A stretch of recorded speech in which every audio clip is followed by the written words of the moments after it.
एकता नगर से एक खबर सामने आ रही है, जहां पर मुख्यमंत्री भूपेंद्र पटेल पहुंचे हैं और नर्मदा डैम में पानी की आई के चलते उनकी ओर से नर्मदा डैम पर विशेष पूजा अर्चना की गई है।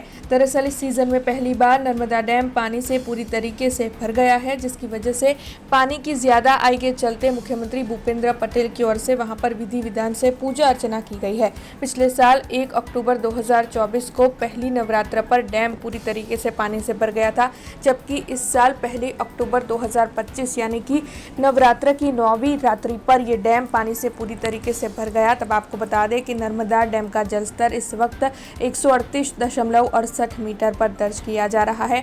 नर्मदा डैम में पूरी तरीके से पानी आ चुका है। पानी से पूरी तरीके से नर्मदा डैम भर चुका है। तब मुख्यमंत्री भूपेंद्र पटेल आज वहां पर विधि विधान से पूजा अर्चना करने के लिए पहुंचे थे। અમે બીજી વખત આવ્યા છે સીએમ સાહેબના કાર્યક્રમમાં અને આજે આપણે જે નર્મદાજીના નીરના વધામણા કર્યા છે એનું આજે પૂજા હતી પંચોપચાર માં નર્મદાજીની।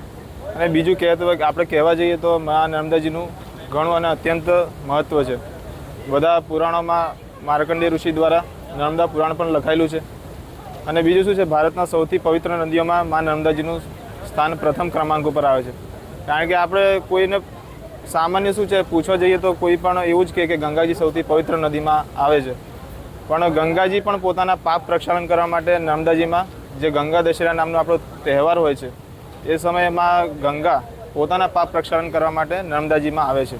તો નર્મદાજીનું શું ઘણો મહત્વ છે। हमसे जुड़े रहने के लिए हमारे YouTube चैनल को सब्सक्राइब करें और नई वीडियो की नोटिफिकेशन के लिए बेल आइकॉन को दबाएं।